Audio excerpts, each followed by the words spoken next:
I used to think the coldest sound in the world was the thud of dirt on a casket, but I was wrong.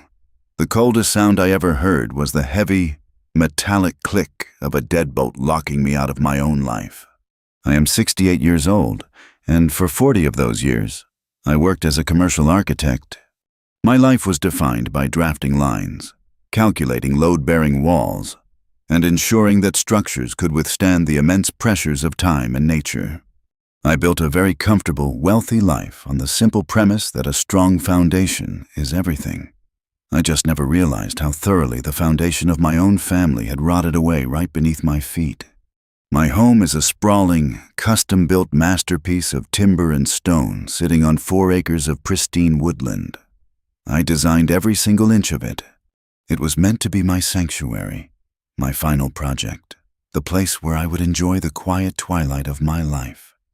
For the first few years, it was exactly that. I shared it with my second wife, Eleanor. We have been married for 15 years. After the devastating loss of my first wife to illness, Eleanor was the gentle breeze that cleared the dark clouds from my sky. She was affectionate, attentive, and seemingly endlessly supportive. I loved her deeply, and because I loved her, I accepted her son, Derek. Derek came as a package deal. When Eleanor and I married, he was 20 years old, drifting through life with no ambition, no skills, and an alarming sense of entitlement. I told myself he just needed time. I paid his college tuition twice because he dropped out the first time. I bought him his first car. I gave him a job at my firm, which he quit after 3 weeks because he felt the hours were too demanding. Now, at 35 years old, Derek lives in the converted guest house on my property, rent-free, treating my home like an all-inclusive luxury resort where the staff is invisible. Lately, that is exactly how I feel. Invisible. Over the past year, a slow, insidious shift has taken place in my own home. It started with small things. Conversations would stop the moment I walked into the kitchen. Eleanor's warm smiles were replaced by tight, obligatory nods. Derek stopped pretending to show even a baseline level of respect. He would leave his dirty dishes stacked on my antique oak dining table, track mud across the Persian rugs, and drink from my collection of expensive scotch without asking. Whenever I tried to correct his behavior, Eleanor would swiftly intervene, her voice dripping with that patronizing, syrupy tone people use for stubborn toddlers.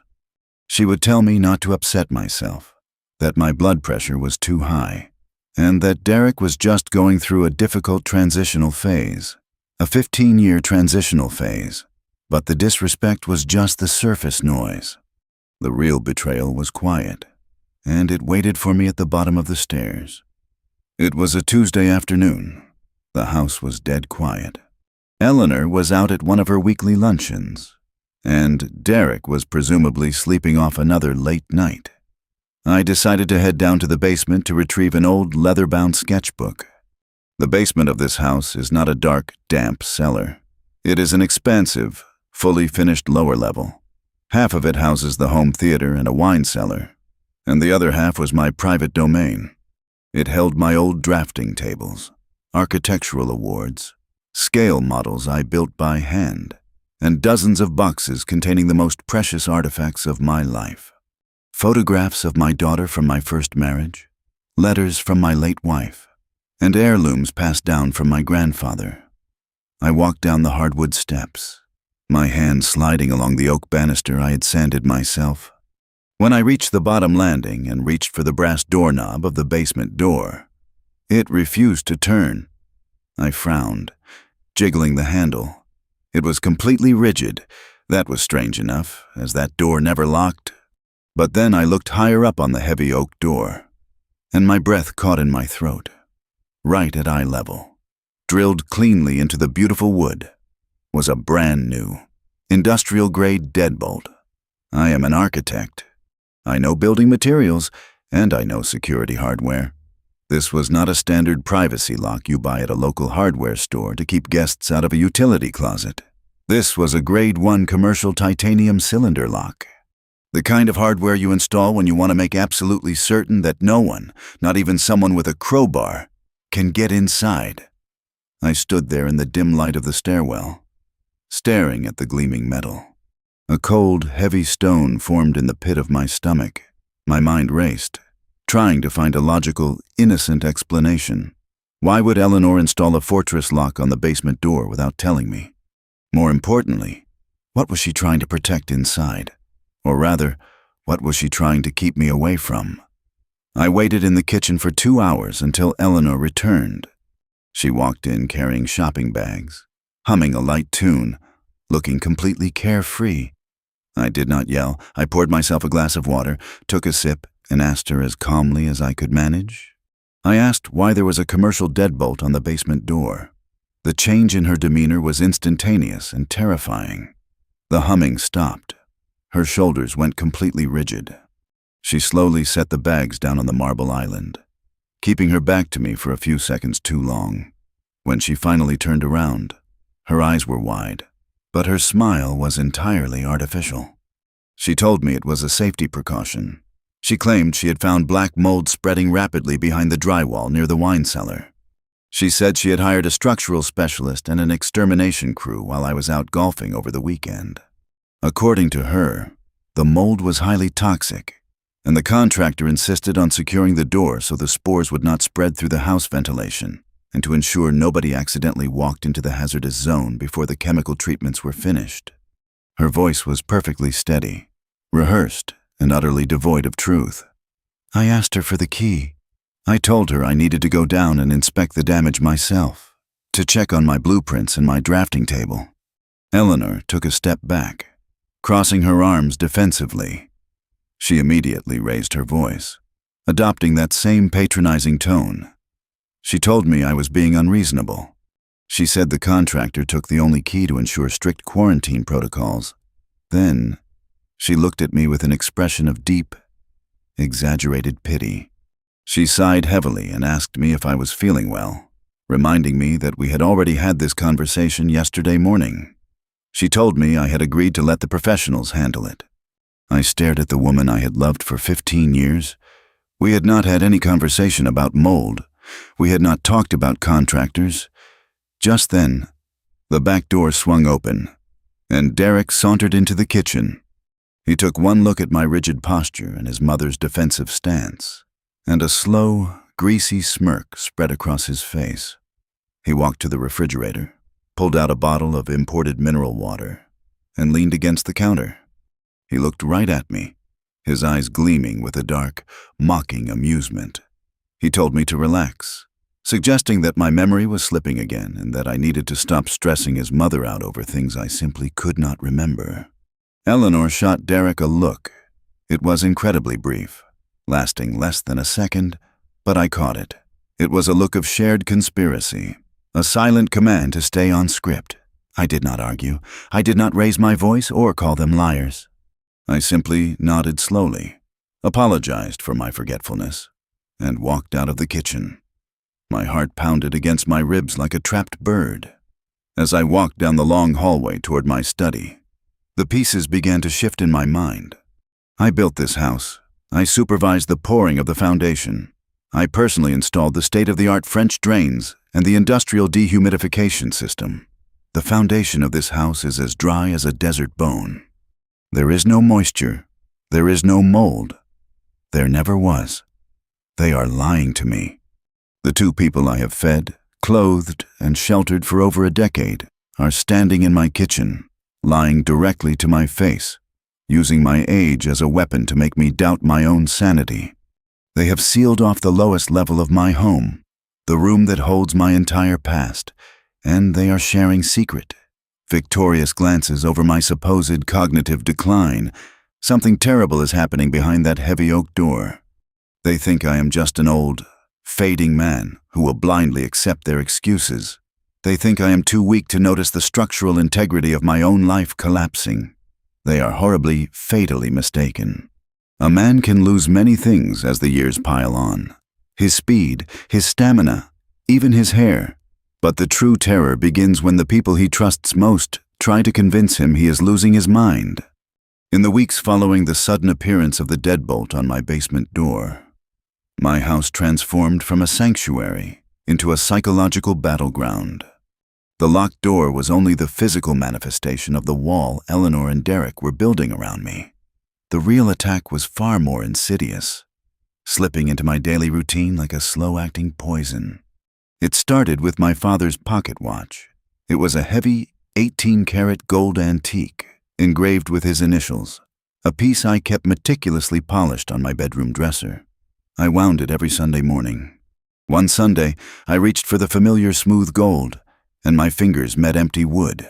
I searched the dresser, the drawers, the bathroom counter, and the floorboards. It was simply gone. When I asked Eleanor if she had seen it while dusting, she gave me a look of profound, theatrical sympathy. She placed her warm hand over mine, her eyes crinkling with manufactured concern. She told me I had worn it to the country club 3 days prior and must have left it in the locker room. I stared at her, certain I had not been to the club in over 2 weeks. But she insisted, recounting a completely fabricated story of me rushing out the door, complaining about the clasp being loose. She spoke with such vivid conviction that, for a fleeting second, a cold spike of doubt pierced my brain. Then came the blueprints. A leather tube containing the original, hand-drawn schematics for the Civic Center that won me my first National Design Award vanished from my study.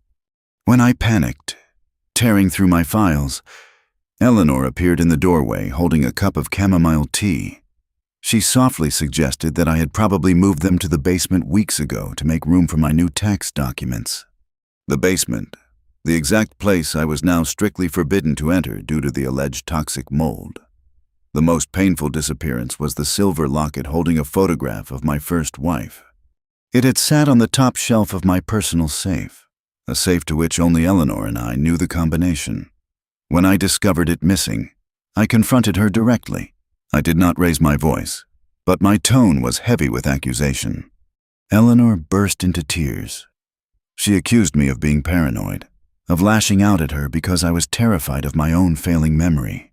She wept beautifully, playing the victim with Oscar-worthy precision, claiming she was exhausted from constantly covering for my cognitive decline. She made me feel like a monster for even asking. I retreated to my study, feeling entirely unmoored. The gaslighting was so heavy, so relentless, that I began keeping a small, leather-bound journal hidden inside the lining of my armchair. I wrote down everything I did, every item I touched, every conversation I had, complete with dates and timestamps. I was not losing my mind. I was being meticulously erased. The tension reached a boiling point during a Friday night dinner. Eleanor had roasted a prime rib, and Derek had, as usual, invited himself over from the guest house. He sat across from me, slouching in his chair, pouring himself a generous glass of my most expensive Cabernet, a bottle I had been saving for my 70th birthday. I watched him swirl the dark red liquid, my jaw tight. I asked him, politely, to perhaps choose a different vintage for a casual Friday evening. Derek scoffed, not even bothering to look up from his phone. He took a massive gulp, smacked his lips, and set the glass down hard. He looked at his mother and laughed, a cruel, sharp sound that echoed in the high-ceilinged dining room. He told her it was amazing how I could remember the price of a bottle of wine, but could not remember where I put my own shoes that morning. Eleanor sighed, cutting her meat with delicate, precise movements. She told Derek he needed to be patient, adding that getting older was difficult and that my mind was simply not what it used to be. I felt my hands grip the edge of the oak table. I looked directly at my stepson. I told him my mind was perfectly fine, and that I would appreciate a little respect in the house I paid for. Derek leaned forward, his smirk widening into a sneer.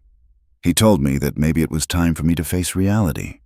He suggested, with an air of arrogant authority, that perhaps I needed a live-in nurse, or maybe a room in one of those nice, quiet facilities where people could watch me around the clock. He said I was becoming a danger to myself, leaving the stove on, misplacing valuables, and forgetting entire conversations. I had never left the stove on, I had never forgotten a conversation.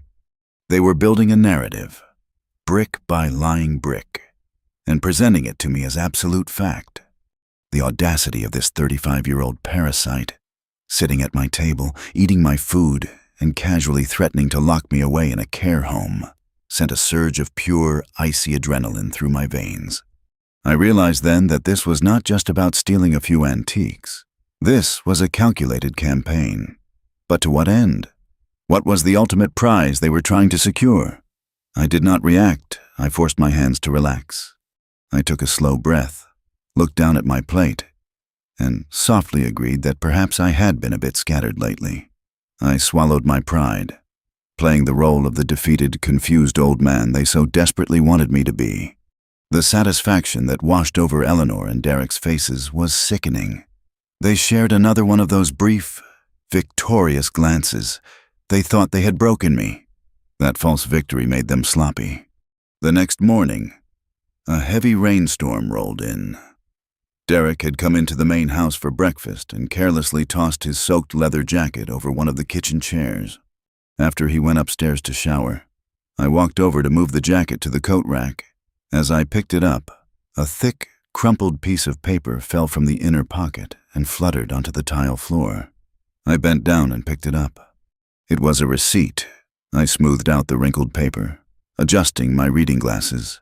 The logo at the top read, Valley Forge Secure Storage. Below that was a transaction record. The date was from just 2 days ago. The customer name was Derek Vance.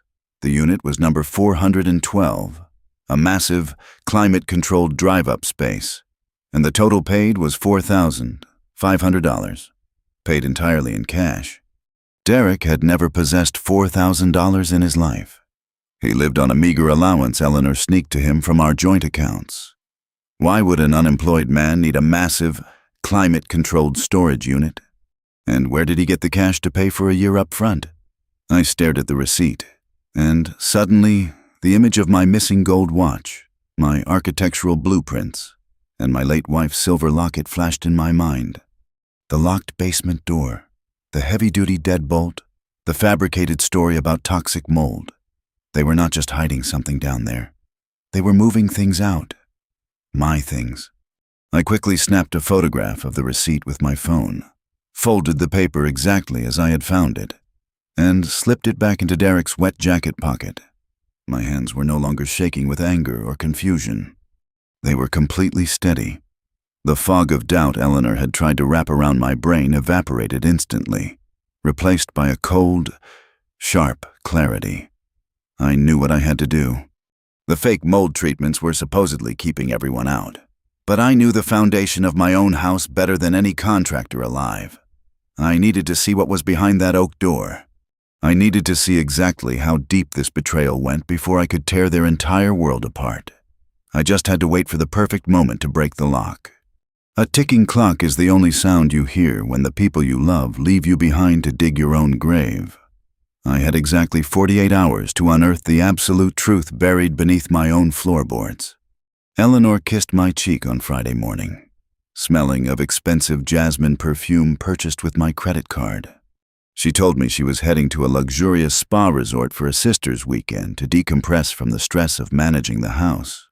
Derek, miraculously awake before noon, claimed he was attending a highly exclusive real estate networking retreat. I stood on the front porch, wrapped in a thick wool cardigan, waving at them with the slow, bewildered hesitation they had come to expect from me. I told them to have a wonderful time and promised to stay out of trouble. The moment the taillights of Derek's sports car vanished down the long, tree-lined driveway, my trembling hands went completely still. The performance was over. I locked the front door, walked straight out to my detached workshop, and began gathering my tools. I am not a locksmith, but I understand the mechanics of physical spaces, stress points, and heavy materials better than most living men. I approached the basement door. The industrial deadbolt mocked me from its perch in the oak, cold and unyielding. I could not simply smash the wood with a sledgehammer. That would instantly alert them the moment they returned, blowing my cover and accelerating their plans. I needed surgical, absolute precision. I plugged in a high-speed oscillating multi-tool, sliding the thin, vibrating metal blade perfectly into the microscopic gap between the heavy oak door and the reinforced steel strike plate. Sparks showered the hallway floor, burning small black marks into the hardwood as the blade bit fiercely into the titanium bolt. It took me nearly 2 hours of agonizing, sweat-soaked labor, my old muscles screaming in protest. But finally, the dense metal gave way with a heavy, satisfying clunk. I turned the brass knob, pushed, and the door swung open, revealing the staircase descending into the dark. I walked down the steps and flipped the master light switch. The recessed lighting flooded the expansive lower level. There was no foul odor of toxic mold. There were no plastic quarantine sheets, no hazardous material warnings, and no industrial dehumidifiers. The air was perfectly dry, smelling only of aged wood and the faint scent of my old architectural vellum, but the space was completely unrecognizable. My private sanctuary had been transformed into a staging ground for a massive, covert operation. Lined up against the far wall were 24 heavy-duty moving boxes, stacked precisely like bricks. I walked over and opened the first one. A heavy, suffocating wave of grief hit my chest, stealing the air from my lungs. Inside, meticulously wrapped in layers of protective bubble wrap, were my missing possessions. My father's heavy gold pocket watch gleamed under the basement lights.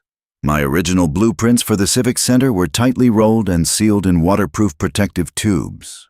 And there, resting in a small velvet box, was the silver locket holding the picture of my first wife. Attached to each item was a crisp, white tag bearing the logo of a high-end estate auction house located in the city. They were not just stealing my memories, they were cataloging them, preparing for a massive, impending liquidation of my entire history. But the stolen heirlooms were nothing compared to what I found in the center of the room. Derek had pushed my drafting tables together to set up a makeshift office. The tables were covered in a chaotic sea of manila folders, printed bank statements, and legal pads filled with his messy handwriting. Behind the tables stood 3 massive whiteboards. I stepped closer, my breath catching in my throat as I read the red and black marker scrawled across the glossy white surface. It was a timeline, a meticulously detailed, step-by-step strategy to dismantle my life. The top of the center board read, Arthur's Cognitive Decline Strategy. Beneath that sickening title were dates, stretching back 8 months. They detailed every single time Eleanor had hidden an object, every time she had blatantly lied to me about a conversation we never had, and every time Derek had mocked my memory at the dinner table. They had orchestrated every single moment of my supposed confusion. They had tracked my reactions, noting when I seemed most vulnerable, most defeated, and most willing to accept their gaslighting. They were not reacting to my decline, they were manufacturing it. I moved to the tables, my hands entirely numb as I sifted through the folders.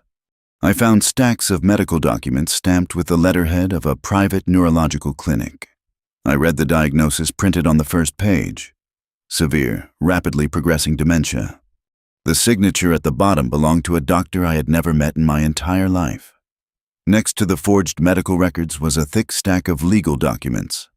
They were drafted power of attorney forms, specifically granting Eleanor absolute, uncontested control over my finances, my investment portfolios, the deed to the estate, and my healthcare decisions. I flipped to the final page. My signature, copied perfectly from an old tax return, had been flawlessly forged onto the bottom line. Then, I saw the brochures. They were glossy pamphlets for a secluded, high-security assisted living facility located 3 states away. The facility clearly specialized in uncooperative or severe case patients. The brochure boasted about their locked residential wards, their comprehensive sedating medication protocols, and their strict limitations on outside contact to ensure patient tranquility. The realization slammed into me with the force of a physical blow, buckling my knees. They did not just want my bank accounts. They wanted to erase me from the world completely. They were going to declare me legally incompetent, drain my life savings, auction off my legacy, and lock me in a medicated prison where no one would ever hear me scream. My own wife and the man I treated as a son were calmly, methodically plotting to bury me alive while I was still breathing. I sank into Derek's stolen leather desk chair, burying my face in my trembling hands. The betrayal was so absolute, so profoundly evil, that it defied all comprehension. I had loved this woman with everything I had. I had provided for her son when no one else would. I had given them a life of immense luxury, safety, and comfort. And in return, they were treating me like a sick dog that needed to be put down so they could steal its bed. For 10 long minutes, I sat in the silent basement and allowed myself to shatter. I wept for the 15 years I had wasted. I wept for the love that had been a complete, pathetic illusion.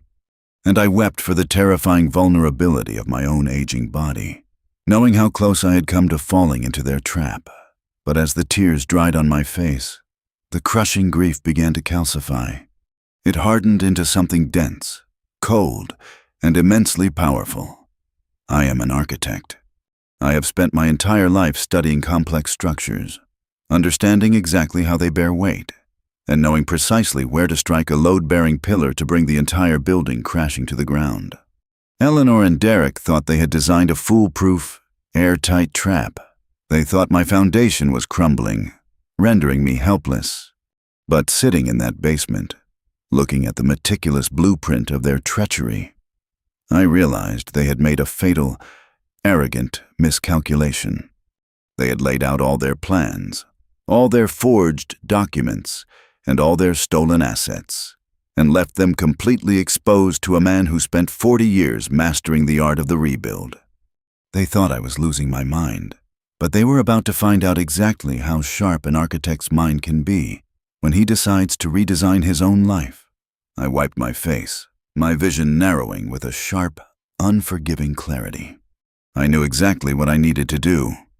I had to let them believe their malicious structure was perfectly sound, right up until the exact moment I detonated the supports. They wanted to play a ruthless game of legal and financial warfare, but they had absolutely no idea who they had invited to the table. I reached into my pocket for my phone, scrolling past Eleanor's name, and found the private number of the only man I could trust to help me build the gallows. Grief is a heavy, paralyzing anchor, but pure. Unadulterated rage is a magnificent engine that can drive a man to accomplish the impossible. I wiped the last tear I would ever shed for my deceitful wife, feeling the cold, precise calculation of a master architect take full command of my mind. I stood up from the stolen leather chair and pulled my smartphone from my pocket. I did not just take a few pictures. I forensically documented a crime scene. I started with the whiteboards, making sure the harsh overhead light did not create a glare over Derek's messy red and black handwriting. I captured every cruel milestone of their gaslighting campaign. Then, I moved to the tables. I photographed the forged power of attorney documents, ensuring my flawlessly faked signature was in sharp focus. I took close-up images of the fake medical records from the private neurologist.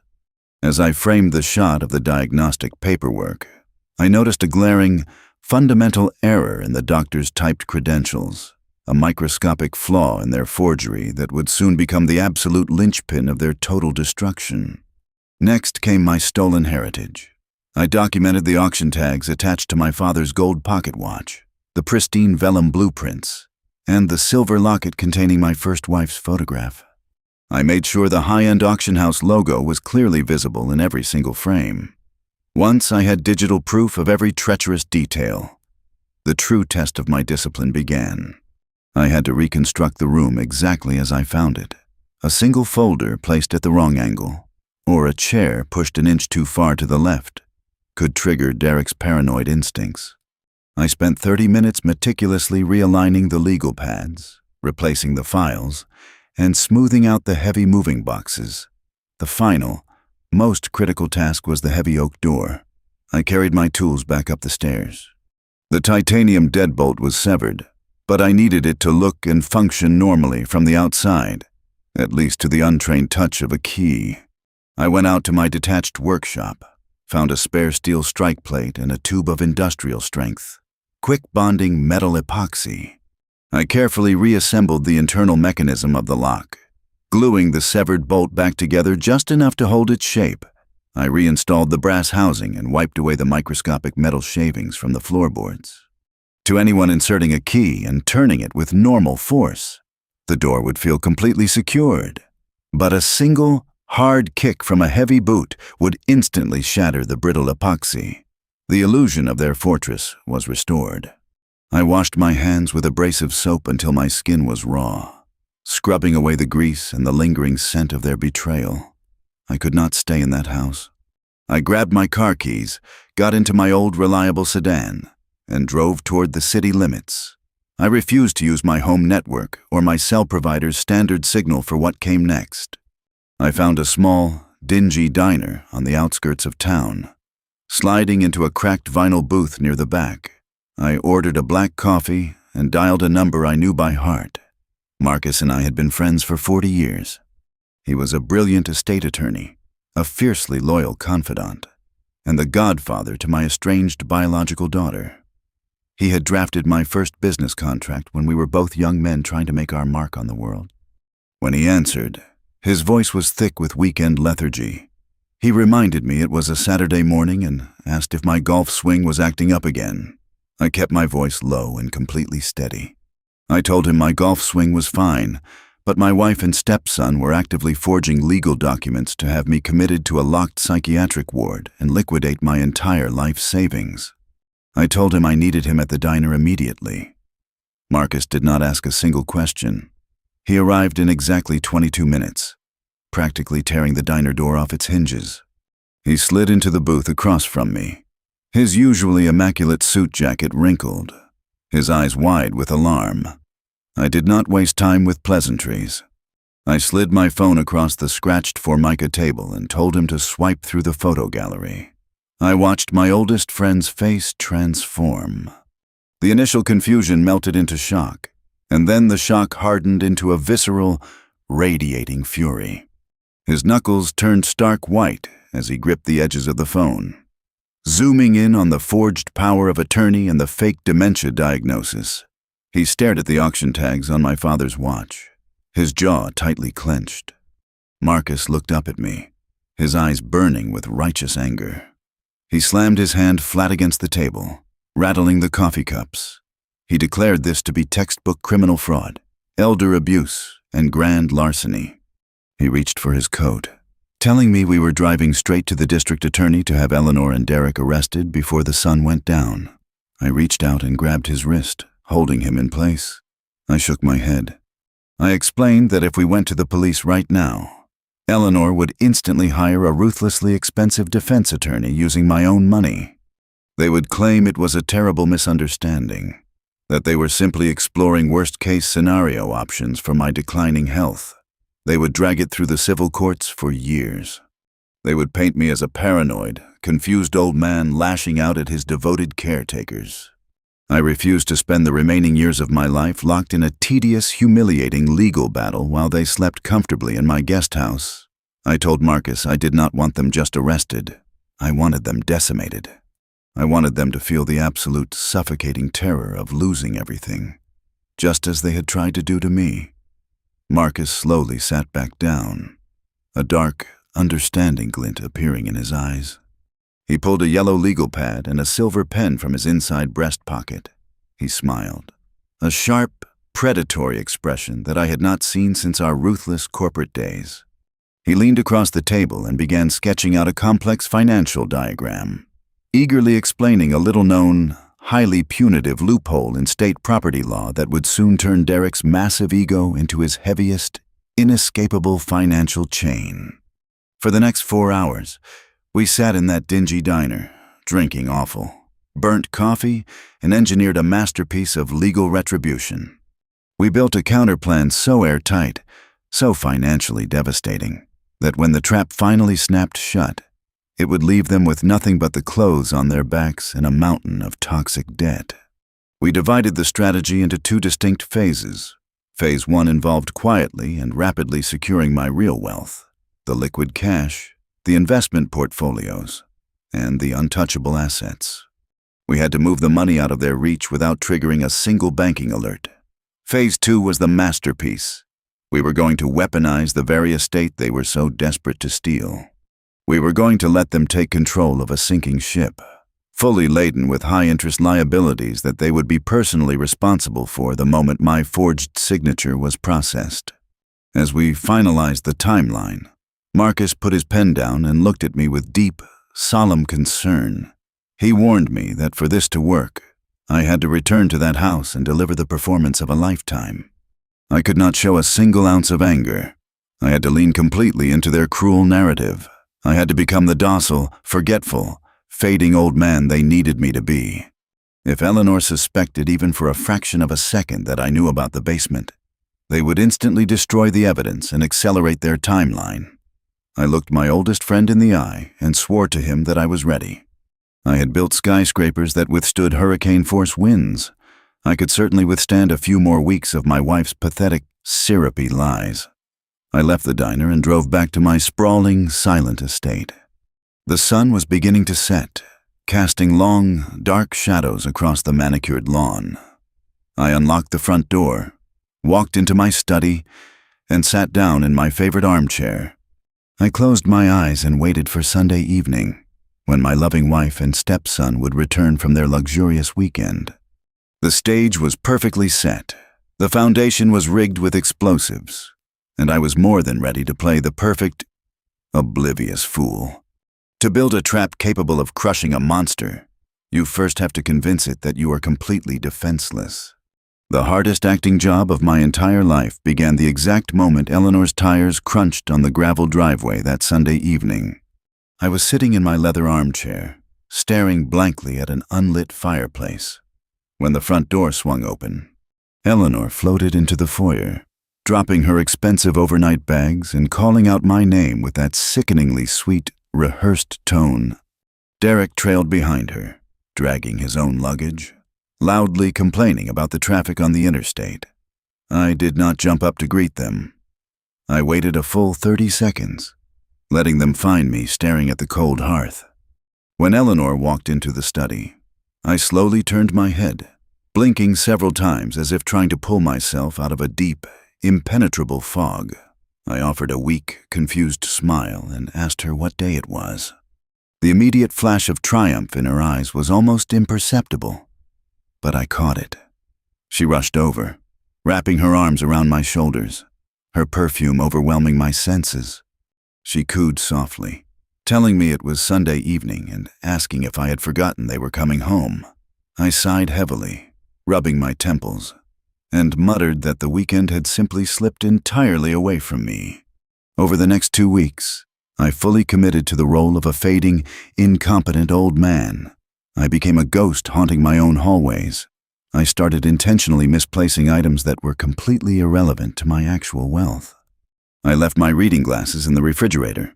I put the television remote in the silverware drawer. I would start a sentence, pause deliberately, and then shake my head, claiming I had completely lost my train of thought. Every single time I slipped up, Derek was there to witness it, his arrogant smirk growing wider by the day. He stopped hiding his contempt entirely. He began referring to me in the third person even when I was sitting right across from him.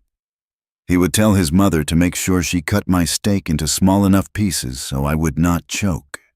He had absolutely no idea that every pathetic sigh I gave, every moment of manufactured confusion, was buying Marcus exactly the time he needed to quietly siphon the lifeblood out of the estate Derek was so eager to inherit. Their arrogance ballooned into a dangerous, blinding overconfidence. They truly believed I was too far gone to notice the walls closing in. That overconfidence culminated on a rainy Tuesday afternoon, when Eleanor announced we were having a special guest for tea. She led a tall, aggressively tanned man wearing a sharply tailored suit into the living room. He carried a sleek leather briefcase and wore a gold watch that cost more than a reliable luxury car. Eleanor introduced him as Dr. Aris, claiming he was a dear friend from her charity committee who just happened to be in the neighborhood. I recognized his name instantly. It was the exact name printed at the bottom of the forged neurological evaluation sitting in the basement. This was the corrupt, paid-off physician they had hired to rubber stamp my commitment papers. I smiled warmly, shaking his hand with the frail, trembling grip of a defeated man. I offered him a seat on the velvet sofa. As I turned to walk toward the tea cart, I slid my hand into the breast pocket of my cardigan and silently pressed the record button on my smartphone. The conversation started innocently enough. Dr. Aris complimented the architecture of the house, smoothly transitioning into questions about my career. He asked how long I had been retired, how I spent my days, and if I ever found the massive estate overwhelming to manage. His tone was perfectly conversational, masking the clinical, predatory nature of his evaluation. I played along flawlessly. I spoke in a slow, meandering cadence. I gave him the mild, harmless answers he was paid to extract. When he asked if I ever felt confused in the large house, I let out a soft, self-deprecating chuckle. I confessed that sometimes the hallways looked incredibly long, and that I had recently forgotten how to turn on the sprinkler system I had installed myself 20 years ago. Dr. Aris nodded sympathetically, pulling a small silver pen from his pocket. He did not take out a medical chart. He simply made a tiny, discreet mark on the corner of a napkin. He smiled, a warm, clinical smile, completely unaware that his forged signature from the basement was currently sitting in a fireproof safe in Marcus's office, waiting to permanently end his lucrative medical career. Derek lounged against the doorframe, chewing on a toothpick, watching the exchange with undisguised glee. He interjected, telling the doctor that I had been wandering the grounds at night and leaving the stove burners on. It was a complete fabrication, a blatant lie designed to establish a pattern of dangerous behavior. I did not defend myself. I did not call Derek a liar. I simply looked down at my hands, letting my shoulders slump forward in a posture of profound shame. I whispered that I was just so very tired lately. Eleanor sat next to me, placing a comforting hand on my knee. She looked at the doctor with tears shimmering in her eyes. She delivered a flawless, heartbreaking monologue about how exhausting it was to watch the man she loved slip away, and how desperately she needed professional guidance to ensure my absolute safety. Sitting there, feeling the warmth of her hand through the fabric of my trousers, a deep, sickening wave of grief washed over me. The initial shock of the basement discovery had faded, but the emotional reality of this moment was devastating. I was looking directly into the eyes of the woman who had shared my bed for 15 years. I had held her when her mother passed away. I had celebrated her birthdays with extravagant trips to Europe. I had loved her with a quiet, unwavering devotion. And now, she was sitting in my living room, eagerly paving the way for my institutionalization. She was looking at me not as a husband, but as an obstacle, a stubborn weed that needed to be uprooted so she could harvest the garden I had planted. The cold, mechanical efficiency with which she lied to the doctor was terrifying. There was no hesitation, there was no guilt. There was only greed. When the tea was finished, Dr. Aris stood up, smoothing his expensive suit jacket. He shook my hand again, telling me it was a pleasure to meet me. He exchanged a brief, meaningful look with Eleanor, a silent confirmation that he had everything he needed to finalize the fraudulent paperwork. Eleanor walked him to the front door, leaving me alone in the living room with Derek. My stepson pushed off the doorframe, walking slowly toward me. He stopped right in front of my chair, looking down at me with absolute disdain. He told me it was a shame I was losing my edge, adding that I used to be a somewhat respectable guy before my brain turned to mush. I looked up at him, keeping my expression perfectly vacuous. I asked him if he had seen my reading glasses. Derek rolled his eyes, muttered an insult under his breath, and walked out of the room. The moment his footsteps faded down the hallway, I reached into my pocket and stopped the recording. The audio file was perfectly clear. I had captured their lies, their fabricated stories of my nighttime wandering, and the doctor's complete failure to conduct a legitimate medical evaluation. It was one more brick in the massive, crushing wall Marcus and I were building around them. I stood up from the armchair, my spine straightening, the tremor leaving my hands instantly. I felt completely energized. The pain of Eleanor's betrayal had finally burned itself out, leaving nothing but a vast, icy expanse of absolute resolve. They had their fake medical evaluation. They had their forged power of attorney. They felt invincible. But while they were busy playing doctor in the living room, they failed to realize that the ground beneath their feet was already gone. They were standing on thin air, and the financial gravity I was about to introduce would be merciless. A man's life savings is like a fortress wall, but a fortress is only a tomb if you do not know how to open the gates from the inside. The illusion of peace in my home during those final 2 weeks was absolutely deafening. Eleanor spent her afternoons lounging on the sun porch, browsing online catalogs for luxury sports cars and high-end jewelry, her tablet screen reflecting the bright colors of a life she planned to buy with my money the second the ink dried on my commitment papers. Derek was even worse, strutting around the property with the arrogant swagger of a lottery winner who had already cashed the ticket. While they were busy picking out the curtains for their stolen future, I was operating entirely in the shadows, quietly rigging every single room of that future with financial explosives. I did not have to leave the house to destroy them. Tuesday and Thursday mornings, when Eleanor attended her lengthy Pilates classes and Derek was dead to the world in his guest house, I locked myself in my study.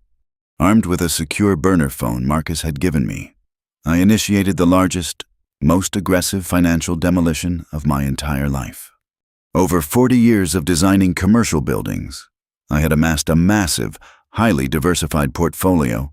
I held blue-chip stocks, municipal bonds, and a heavy, high-yield retirement account.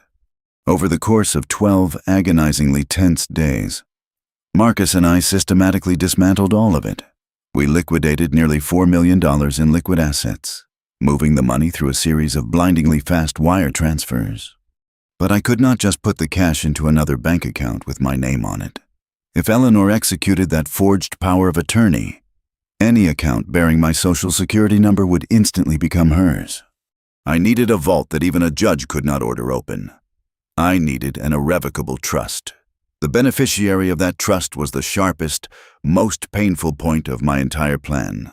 Her name is Sarah. She is my biological daughter from my first marriage. I had not spoken to Sarah in 6 long years. Eleanor had been the master architect of our estrangement, feeding me subtle, persistent lies about Sarah's supposed disrespect and greed, while simultaneously telling Sarah I was too busy with my new family to care about her. I saw the absolute truth now. I saw how Eleanor had meticulously isolated me from the only person in the world who genuinely loved me. I established a legally ironclad, untouchable trust solely in Sarah's name, and I poured every single drop of my liquidated wealth into it.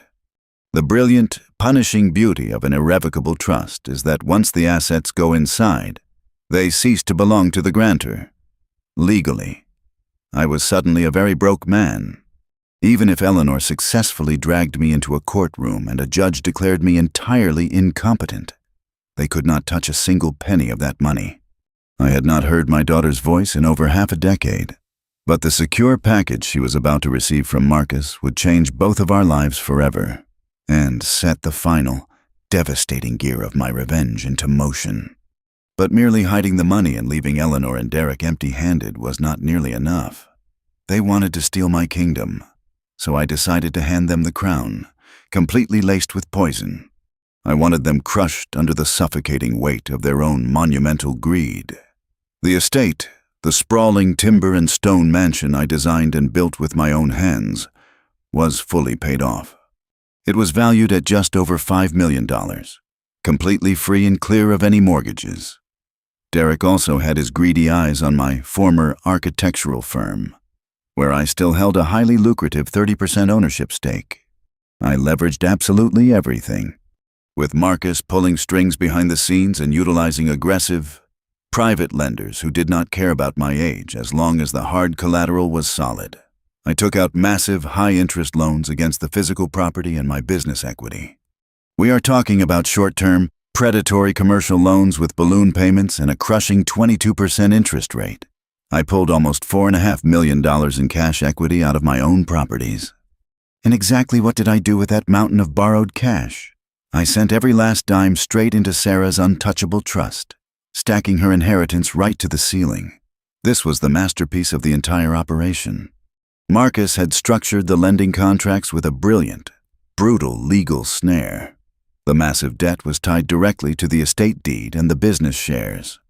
Whoever assumed legal control of those specific assets would instantly become the primary guarantor of that toxic debt. Eleanor believed she was days away from stepping into a life of limitless luxury, completely oblivious to the fact that she was enthusiastically sprinting headfirst toward a financial guillotine. The moment she marched into a bank with her forged documents and legally claimed ownership of the estate, she would not be claiming a $5 million mansion. She would be claiming $5 million in immediate, aggressively compounding debt. And because she and Derek were listed as the sole managers on the forged documents they had drawn up in the basement, the private lenders would have the legal right to seize not just the house, but every single personal asset Eleanor and Derek had ever owned to satisfy the terms. At night, the acting continued, though it became increasingly difficult to hide my anticipation. I would sit at the long oak dinner table, mechanically chewing my overcooked vegetables, listening to Derek brag about a luxury yacht he was thinking about chartering for the entire summer. He would swirl his expensive wine, looking at me with pure, unfiltered pity, completely unaware that his credit score was about to be obliterated and his future wage garnishments would likely last until he was a very old man. I would smile my vacant, confused smile, nodding along to their stories, feeling the cold, hard certainty of a man who held the detonator in his pocket. By the end of the second week, the atmosphere in the house shifted dramatically. The smug arrogance was replaced by a tight, buzzing, nervous energy. Eleanor started acting excessively, dangerously sweet. She baked my favorite cherry pie from scratch. She ironed my cardigans. She held my hand when we watched television in the evenings, her thumb stroking my knuckles with a heavy, final sort of affection. She was making her final preparations. I knew exactly what this behavior meant. The pieces were all on the board. The forged documents were signed and sealed, and the fake doctor's note was officially filed. The ambush was finally coming. On a Thursday morning, Eleanor walked into my study holding a cup of hot tea. She smiled, her eyes shining with that familiar, predatory warmth, and announced that she was hosting a very special family dinner on Friday night. She said her brother was coming into town, along with a few close friends, to celebrate the changing of the seasons. I looked up at her, letting my hands tremble slightly as I took the teacup. I knew her brother was not coming to celebrate the seasons. He was coming to help physically escort me into a transport vehicle. The close friends she mentioned were undoubtedly the corrupt lawyer and a notary public, ready to finalize my legal erasure over dessert. I took a slow sip of the tea, looking into the eyes of the woman who was planning to bury me alive tomorrow night. I told her a special family dinner sounded absolutely wonderful, and that I could not wait to see everyone gathered around my table one last time. There is a unique, suffocating stillness that settles over a house the day before it becomes a battlefield. I spent my final 24 hours of freedom carefully placing the last hidden tripwires while my executioners polished the silver. Friday morning arrived with a heavy, bruised sky. The air inside the sprawling estate felt completely depleted of oxygen. Eleanor was a whirlwind of frantic, nervous energy, barking sharp orders at the private catering staff she had hired to prepare the evening meal. Derek paced the long hardwood hallways, checking his expensive smartphone every 5 minutes, practically vibrating with the greedy anticipation of a thief waiting for the bank vault to click open. I stayed completely out of their way, playing the invisible, fading ghost they wanted me to be. After breakfast, I walked to my bedroom and closed the heavy door. I pulled a small, worn leather duffel bag from the very back of my closet. I packed only the absolute, bare essentials. I packed 3 changes of comfortable clothes, my daily blood pressure medications, and my genuine passport. I did not take a single photograph. I did not take any sentimental keepsakes. I was a general abandoning a rigged fortress, and I was leaving the ghost of my former life entirely behind. I carried the bag down the back servant staircase and locked it securely in the trunk of my old sedan.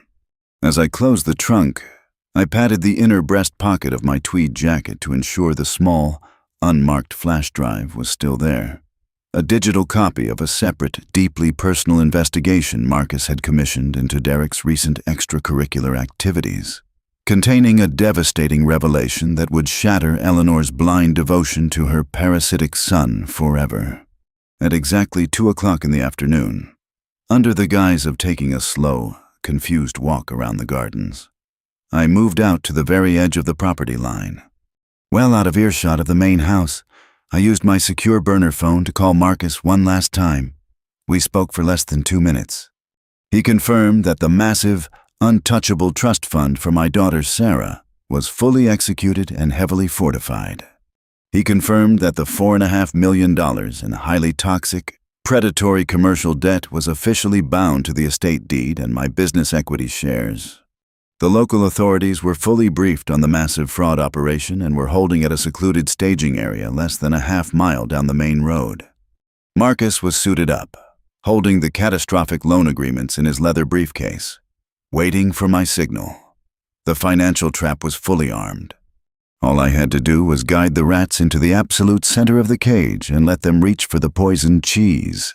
By 6 o'clock, the heavy oak dining table was set with Eleanor's finest imported china and crystal glasses. The doorbell chimed loudly, and the ambush party officially arrived. Eleanor's brother, Richard, walked in first. He was a massive, aggressively built man who sold commercial real estate and looked at me with the open, violent contempt of a butcher eyeing a weak animal. He did not offer his hand. He simply grunted in my direction and immediately poured himself a heavy glass of bourbon. Following closely behind Richard were 2 men I had never seen before in my entire life. Eleanor smoothly and falsely introduced them as old friends from her college alumni association. But their cheap, ill-fitting suits and their nervous, constantly shifting eyes gave them away instantly. One man clutched a thick, worn leather legal portfolio tightly to his chest. The other carried a heavy brass notary stamp clearly visible in his front shirt pocket. They were the corrupt legal muscle, hired to make my complete erasure look like a standard, legitimate transaction. We sat down to a lavish, 5-course meal. The tension in the dining room was thick enough to stop a bullet. I took my usual seat at the head of the long table, wrapping my heavy wool cardigan tightly around my supposedly frail shoulders. I purposefully let my hands shake violently as I lifted my water glass, intentionally spilling a few cold drops onto the pristine white tablecloth. Richard smirked openly, nudging Derek under the table. Derek chuckled, pouring himself his 3rd glass of my vintage red wine, his arrogance now completely unmasked. Eleanor played her part with a terrifying, Oscar-worthy perfection. She barely touched her own roasted tenderloin, instead staring at me with wide, expertly manufactured tear-filled eyes. She kept reaching across the table to pat my hand, loudly and repeatedly apologizing to her guests for my complete lack of conversation. She sighed heavily, launching into a deeply rehearsed, highly emotional monologue about the incredible, soul-crushing burden of being my full-time caretaker. She spun tragic, entirely fabricated tales of me wandering the estate grounds at 3 in the morning in the freezing rain. She claimed I had recently forgotten her name, and that I had nearly burned the kitchen down by leaving a hand towel on an open stove burner. She spoke about me as if I was already dead, a tragic memory taking up physical space in her beautiful home. As the sleazy lawyer nodded sympathetically and reached into his jacket pocket for a pen, he was completely oblivious to the microscopic, motion-activated camera lens I had seamlessly integrated into the carved wooden floral centerpiece, sitting exactly 2 feet in front of his lying face. I sat in absolute, defeated silence, absorbing every single lie. I chewed my food slowly, offering a vacant, agreeable nod whenever Richard demanded to know if I understood what the adults were talking about. I was letting them dig their own graves with their own rehearsed speeches of false pity. They desperately needed to establish my total incompetence on the record, in front of their bought and paid for witnesses, to legally justify the violent theft they were about to commit. I gave them exactly the performance they demanded. By the time the catering staff cleared the main course plates and served the dark chocolate dessert, the false pleasantries completely evaporated. The two strange men dropped their friendly facades entirely. Richard cracked his heavy knuckles, leaning aggressively forward on the table, intentionally blocking my direct line of sight to the hallway door. Derek sat back in his chair, a cruel, viciously victorious smile spreading across his face. His eyes were silently screaming that he had finally conquered the old man. Eleanor stood up slowly from her chair. The fake tears in her eyes vanished instantly, replaced by a cold, calculating, and ruthless efficiency. She walked over to the mahogany side table, picked up a thick, unmarked manila folder, and walked back to my side of the table. She dropped the heavy folder directly onto my empty dessert plate. The loud, sharp thud echoed through the suddenly silent dining room. She looked down at me, her voice stripping away every ounce of syrupy sweetness, leaving nothing but hard, commanding steel. She announced to the table that we needed to have a very serious, final family discussion. She boldly claimed that my mind was completely gone, that I was a massive danger to myself and my legacy, and that she could no longer bear the horrific burden of watching me destroy everything we had built. She stated, with absolute, unwavering false authority, that Dr. Aris had officially signed the medical mandate declaring me legally unfit to manage my own affairs. She declared that, for my own safety, she was taking immediate, total control of the estate. The man in the cheap suit stood up quickly, opening his leather portfolio. He pulled out the flawlessly forged power of attorney documents I had photographed in the basement weeks ago. He slid a heavy gold fountain pen across the polished oak table, letting it stop right next to my supposedly shaking hand. He spoke in a fast, clipped, highly practiced tone, telling me this was just a standard legal transfer, and that I simply needed to sign the bottom line to ensure my loving wife could pay for my specialized residential medical care. The second man pulled out his heavy brass notary stamp, resting it loudly on the table. Completely ready to finalize the most devastating financial theft of my life, they had boxed me in perfectly. A physically intimidating brute to my left, two corrupt legal fixers to my right, my treacherous wife standing directly over me, and my parasitic stepson laughing quietly in the corner. They thought I was a trapped, terrified, broken animal, backed into a corner with absolutely nowhere left to run. I looked down at the forged signature line. I looked at the gold pen resting on the wood. I felt the steady, powerful, rhythmic beating of my own heart, completely calm and totally composed. The agonizing waiting was finally over. The trap was fully loaded. The executioners had placed their heads perfectly inside the noose, and it was finally time for the architect to bring the house down. A moment of complete silence right before a catastrophic impact is always the most deceiving part of a disaster. The stillness in the dining room was absolute, broken only by the shallow, greedy breathing of the people waiting for me to surrender my life. I stared at the heavy gold fountain pen resting on the polished oak table. Eleanor tapped her manicured fingernail against the wood, a sharp, demanding rhythm that echoed in the quiet room.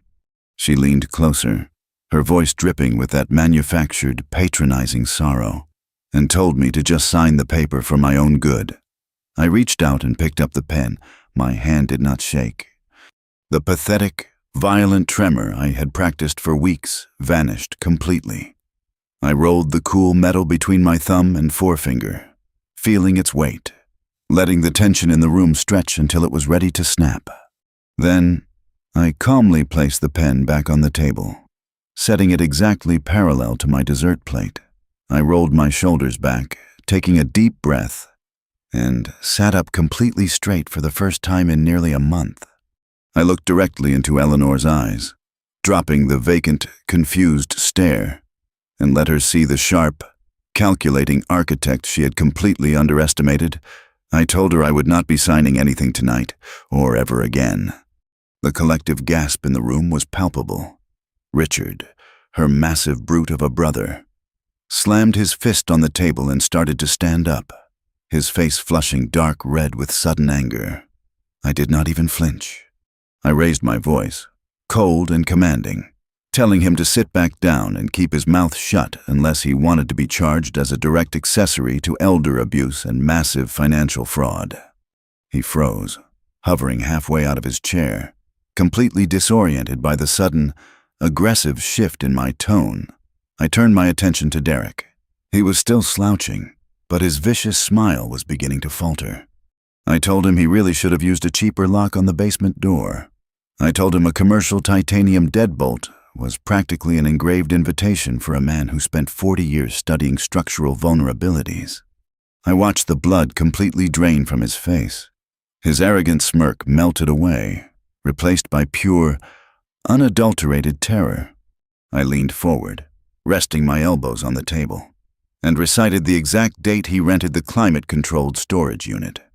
I told him I knew about the $4,500 he paid in cash, and I named the exact high-end auction house he planned to use to fence my father's gold pocket watch and my late wife's silver locket. Eleanor began to stammer, her voice trembling wildly as she desperately tried to reclaim control of the narrative. She frantically told the sleazy lawyer that I was having a severe paranoid episode, that my dementia was making me aggressive and delusional. I reached into the center of the carved wooden floral arrangement, sitting exactly 2 feet in front of her lying face. I carefully extracted the microscopic, motion-activated camera lens I had embedded in the wood that morning. I tossed the tiny black device onto her forged power of attorney documents. I told her the camera had been recording every single word, every fake tear, and every thinly veiled threat for the last 2 hours. Then, I pulled my smartphone from my pocket, unlocked the screen, and threw it across the table. It slid to a halt right in front of the corrupt notary. I told him to look at the photo gallery. I told him he would find high-resolution, time-stamped images of their massive basement forgery ring, the whiteboard detailing their pathetic psychological gaslighting campaign, and the blatantly fake medical evaluation from the heavily bribed doctor, Aris. Before the notary could even process the images on the screen, a blinding wave of red and blue lights swept across the sheer dining room curtains, illuminating the room in flashing neon colors. The heavy front door of the estate did not just open, it was forcefully breached. Heavy, authoritative footsteps echoed loudly down the hardwood hallway. Marcus strode into the dining room, looking like an absolute avenging angel in a perfectly tailored charcoal suit. He was flanked by 4 uniformed police officers and a grim-faced lead detective. Eleanor screamed, pushing her chair back violently. Her carefully constructed mask of the devoted, heartbroken wife shattered into a million jagged pieces. She pointed a violently shaking finger at me, shrieking to the officers that I was a sick, confused man who needed to be physically restrained. Marcus did not even acknowledge her screaming. He walked straight to the table, opened his leather briefcase, and pulled out a thick stack of finalized, legally binding financial documents bearing the official watermark of the state. He dropped them on the table right next to Eleanor's forged paperwork. I stood up slowly, buttoning my tweed jacket. I looked down at the woman who had tried to bury me alive. I told her she wanted the estate so badly. She could finally have it, but I calmly explained that she was a few days too late to enjoy any of the wealth. I detailed exactly how Marcus and I had spent the last 2 weeks liquidating every single stock portfolio, investment account, and liquid asset in my name. I watched her eyes widen in absolute horror as I told her that nearly $4 million had been legally transferred into an ironclad, irrevocable trust entirely controlled by my estranged daughter, Sarah. Derek leaped up, knocking his heavy dining chair backward onto the floor. He screamed that I could not legally do that, shouting that the house and the business shares alone were still worth over $5 million. I smiled. It was a cold, ruthless smile that made him take a physical step back. I told him he was absolutely right about the market appraisal value, but then I delivered the final, crushing blow. I explained that I had leveraged the estate and my commercial business shares to their absolute maximum limit. I told them I had taken out $4.5 million in predatory, short-term commercial loans at a punishing 22% interest rate. I let the silence hang for a second before telling them I put all of that borrowed cash into Sarah's trust. 2. I pointed to their forged power of attorney documents sitting on the table. I explained the brilliant, devastating legal snare Marcus had written into the loan contracts. By legally establishing themselves as the primary managers of my estate, and by actively filing the preliminary paperwork to seize control of my assets, they had unwittingly triggered the guarantor clause. They did not steal a $5 million luxury mansion. They stole $5 million of aggressively compounding, highly toxic debt. I looked right into Derek's terrified eyes and told him his future wages would be garnished until he was 90 years old. I turned to Eleanor and told her the private lenders would be arriving on Monday morning to seize her luxury cars, her expensive jewelry, and every single dime she had hidden away in her personal accounts to satisfy the predatory loan terms. They were completely, irrevocably bankrupt. The reality of their absolute ruin hit them like a physical shockwave.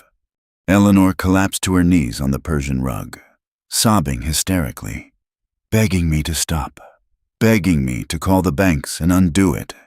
Derek just stood there, his mouth hanging open, entirely broken, realizing his life as a wealthy parasite was permanently over.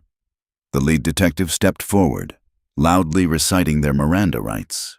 The officers roughly pulled Richard and the 2 corrupt lawyers out of their chairs, slamming them against the wall and slapping heavy steel handcuffs onto their wrists.